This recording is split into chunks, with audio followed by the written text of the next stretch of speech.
Hello बच्चों, मैं Neeraj sir आप सभी को आपके अपने YouTube channel Neeraj technical classes में स्वागत करता हूँ। अभी जो हम गैसिंग का जिक्र करेंगे वह बेसिक इलेक्ट्रॉनिक्स का है, जो कि थर्ड सेमेस्टर इलेक्ट्रिकल ब्रांच वाले बच्चों को पढ़ना है। उससे पहले एक आप लोग को इन्फॉर्मेशन दे देता हूँ। जो बच्चे मेरे से ऑनलाइन या ऑफलाइन बैच पढ़ना चाहते हैं तो ऑनलाइन और ऑफलाइन दोनों बैच 1 अप्रैल से चालू हो रहा है फोर्थ सेमेस्टर का। ऑनलाइन बैच आप लोग नीरज टेक्निकल क्लासेस के थ्रू में पढ़ सकते हैं और ऑफलाइन बैच के लिए आप लोग को गया आना पड़ेगा। ठीक है बाबू, चलिए। अब उससे पहले जो बच्चे मेरे इस वीडियो को देखेंगे कम से कम एक लाइक और एक शेयर अवश्य करके जाएं। अभी जो बाबू हम गेसिंग लेकर आए हैं वो आप लोग का सब्जेक्टिव का गेसिंग है, जो कि 100% एग्जाम में सेम टू सेम आ सकता है। और रहा बात ऑब्जेक्टिव का, तो ऑब्जेक्टिव के लिए आप लोग 3 से 4 ईयर प्रीवियस क्वेश्चन बैंक को फॉलो कीजिएगा। और जिन बच्चे के पास अगर किसी भी पब्लिकेशन का मॉडल सेट उपलब्ध हो तो उसको पढ़ लीजिएगा, क्योंकि ये जो सब्जेक्ट है बेसिक इलेक्ट्रॉनिक्स, इसमें बच्चों का फेल होने के चांस बहुत ही ज़्यादा हो जाता है। ठीक है बाबू, चलिए बिना देर के वो क्वेश्चन को हम लोग जिक्र कर देते हैं। तो जब वो पहला क्वेश्चन है write short notes on flowing, पहला जो क्वेश्चन है शॉर्ट नोट्स लिखने को आ सकता है किस किस पर बाबू। नी वोल्टेज क्या होता है, ब्रेक डाउन वोल्टेज क्या होता है, रिपल फैक्टर क्या होता है, ठीक है, कंडक्टर क्या होता है, जीनर डायोड क्या होता है, आईआर एलईडी क्या होता है, peak inverse voltage. IR LED के नाम आप लोग सुने होंगे, ठीक है। आईआर का फुल नेम होता है इंफ्रारेड एलईडी, ठीक है। इसको आप लोग देख कीजिएगा, इसका बहुत ही इंपॉर्टेंट है, ठीक है। अगला जो क्वेश्चन है बाबू, write the difference between conductor and semiconductor. Conductor और सेमीकंडक्टर के बीच का डिफरेंस आएगा। ये जो एक मेरा थ्योरेटिकल पेपर है, इसलिए सबसे इंपॉर्टेंट पॉइंट ये बनता है कि इसको आप लोग लिखेंगे किससे। लिखिएगा आप लोग पॉइंट वाइज पॉइंट करके, कि किसी भी तरह के टीचर को जांच करने में कोई दिक्कत नहीं हो। और जिनमें फिगर होगा उसमें फिगर अवश्य दे दीजिएगा, ठीक है। चलिए तीसरा जो क्वेश्चन है बाबू, what is diode and explain its forward biasing with the VI characteristic. ये भी बहुत ही इंपॉर्टेंट क्वेश्चन है, एक बार अवश्य इसको देखकर जाइएगा, ठीक है। उसके बाद explain P type and N type semiconductor. P type और एन टाइप सेमीकंडक्टर को एक्सप्लेन करने को आएगा, और इसी से मिला के बनेगा एक मेरा पीएन जंक्शन डायोड, जो कि बहुत ही इंपॉर्टेंट है। उसके लिए भी 2 बायसिंग, रिवर्स बायसिंग और फॉरवर्ड बायसिंग दोनों देखकर आशा से चल जाइएगा, ठीक है बाबू। अगला जो क्वेश्चन है, explain the mechanism of avalanche and Zener break down, ठीक है। ये भी बहुत इंपॉर्टेंट क्वेश्चन है, इसको एक बार देखकर जाइएगा। सभी डायोड का सिंबल पढ़ने ला, कहने का मतलब जितना भी डायोड आप लोग का होगा सभी का आप लोग सिंबल अगर पढ़ के जाते हैं तो किसी तरह से कोई दिक्कत नहीं होगा, क्योंकि कभी कभी सिंबल भी लिखने को आ सकता है 2-4 डायोड का, ठीक है बाबू। चलिए उसके बाद बाबू जो नेक्स्ट क्वेश्चन है, पीएन जंक्शन पढ़ लेना, दोनों वेस बता दिए विथ नेट स्केच, ठीक है, फिगर के साथ। अगला जो क्वेश्चन है बाबू, VI characteristic of PN junction diode in reverse bias, बताएंगे दोनों बायस में पढ़ लीजिएगा, फॉरवर्ड बायस और रिवर्स बायस। इसका वीआई कैरेक्टरिस्टिक भी पढ़ लीजिएगा, ठीक है।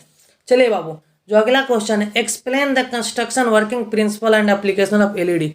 एलईडी का आप लोग कंस्ट्रक्शन, वर्किंग प्रिंसिपल, ठीक है, और इसका एप्लीकेशन तीनों लिखने को आ सकता है, इसलिए इसको देखकर जाइएगा, ठीक है बाबू। चलिए जो नेक्स्ट क्वेश्चन है बाबू, what is rectifier and its need, type of rectifier and explain anyone. समझ में आ गया होगा कि रेक्टिफायर क्या होता है, इसका टाइप्स। जैसे रेक्टिफायर का टाइप्स आप लोग पढ़े होंगे, half wave rectifier, full wave rectifier, bridge rectifier, जिसमें से सबसे इंपॉर्टेंट अगर कोई क्वेश्चन है तो वो मेरा है ब्रिज रेक्टिफायर। ब्रिज रेक्टिफायर पर कभी कभी शॉर्ट नोट्स लिखने को भी आ सकता है, इसलिए रेक्टिफायर का टाइप्स अच्छा से पढ़ के जाइएगा, ठीक है। चलिए बाबू अगला जो क्वेश्चन है, what are the types of filter, ठीक है। What are the types of filter, filter के टाइप्स आप लोग को लिखने को आ सकता है। Explain the operation of LC filter and pi filter with circuit diagram. LC और पाई फिल्टर को आप लोग एक्सप्लेन करने को आ सकता है, किसके साथ, सर्किट डायग्राम के साथ, ठीक है। चलिए बाबू जो नेक्स्ट क्वेश्चन है उसको देखते हैं, what is transistor, explain operation of transistor. Transistor क्या होता है, ठीक है, उसको आप लोग को एक्सप्लेन भी करने को आ सकता है, ठीक है बाबू। चलिए बाबू अब जो नेक्स्ट क्वेश्चन है उसको हम लोग देखते हैं, जो कि बहुत ही इंपॉर्टेंट क्वेश्चन है, ठीक है बाबू। तो इस सभी चीज़ को हम जितना भी बता रहे हैं 15 से 16 ही क्वेश्चन, इसको एक बार देख कर जाइएगा, क्योंकि ये जो सब्जेक्ट इसमें फेल होने का चांस बहुत ही ज़्यादा रहता है, ठीक है।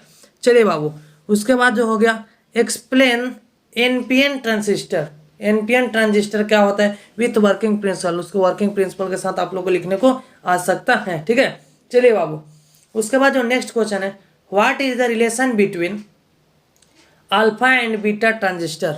ठीक है, अल्फा और बीटा ट्रांजिस्टर के बीच में रिलेशन क्या होता है उसको आप लोग को लिखने को आ सकता है। ठीक है, जो अगला क्वेश्चन है, explain the construction working principle characteristic and advantage of JFET. JFET आप लोग पढ़ लीजिएगा, जो एन चैनल के लिए यूज किया जाता है, जो कि बहुत ही इंपॉर्टेंट है।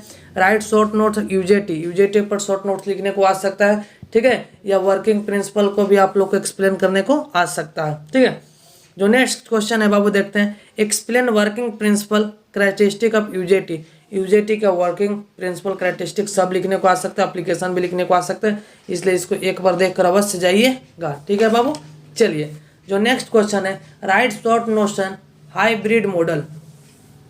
हाइब्रिड मॉडल पर आप लोग को शॉर्ट नोट्स लिखने को आ सकते हैं, इसलिए एक बार अवश्य देखकर जाइएगा। उसके बाद है, what is need of transistor biasing and also give the concept of DC load line and operating point, जो कि ये 100% क्वेश्चन आने के चांस है, इसको एक बार अवश्य पढ़ के जाइएगा। ठीक है बाबू, चलिए उसके बाद जो नेक्स्ट क्वेश्चन है उस पर हम लोग ध्यान दीजिए कि नेक्स्ट क्वेश्चन क्या बोल रहा है आप लोग को। तो व्हाट इज रेगुलेटर, रेगुलेटर क्या होता है, explain the need of regulator, आखिर हम लोग के रेगुलेटर क्यों जरूरत है उसको एक्सप्लेन करने को आएगा। ब्लॉक डायग्राम, और ब्लॉक डायग्राम भी बनाने को आ सकता है। ठीक है, चलिए उसके बाद नेक्स्ट क्वेश्चन है, explain the working of single stage CE amplifier with its frequency response curve. Amplifier पढ़ लीजिएगा, टाइप्स ऑफ एम्पलीफायर पढ़ के जाइएगा, क्योंकि 100% अगर आप लोगों को सब्जेक्टिव बनाना है तो मैं जितना गेसिंग क्यों इसको एक बार अवश्य पढ़ के जाइएगा। उसके बाद right short notes on multi stage amplifier, RC coupled amplifier. ठीक है, ये सभी पॉइंट पर आप लोग देख कर जाइएगा। ठीक है, ये सब एम्पलीफायर का टाइप्स है। ठीक है, उसके बाद हो गया बाबू। उसके बाद नेक्स्ट क्वेश्चन पर चलते हैं आप लोग को। तो नेक्स्ट क्वेश्चन आप लोग क्या बोलता है, what do you mean by AC and DC load explain line. आप लोग एसी और डीसी लोड लाइन से क्या समझते हो उसको एक्सप्लेन करने को आ सकता है। CMOS सिंगल एम्पलीफायर सर्किट क्या होता है। ठीक है, ये सब बहुत ही इंपॉर्टेंट क्वेश्चन है, ये 100% आने के चांस है। ये डिफरेंस बिटवीन भी लिखने को आ सकता है। ठीक है, बता दिए कि avalanche and Zener break down के बीच आप लोग को डिफरेंस भी लिखने को आ सकता है, इसको एक बार देख लीजिएगा। ठीक है, ऑफलाइन और ऑनलाइन बैच कितना तारीख से बाबू, 1 अप्रैल से चालू हो रहा है। कहाँ पर, ऑफलाइन बैच के लिए आप लोग गया में ही आ सकते हैं, और ऑनलाइन बैच के लिए आप लोग पेमेंट कर सकते हैं 1500। कितना के लिए भाई, 1500। मान ली 31 मार्च तक जो बच्चे पेड करेंगे उन बच्चों के लिए 1500 में फी लिया जाएगा। 31 मार्च के बाद जितना भी बच्चे पेड करेंगे उनका फी 2500 हो जाएगा। ठीक है बाबू, चलिए थैंक यू। जल्द से जल्द इस वीडियो को शेयर कर दें ताकि सभी लोगों को कम समय में बेटर हेल्प मिल सकते हैं और सभी लोग इस सब्जेक्ट में भी अच्छा स्कोरिंग मार्क कर सके। Thank you Babu.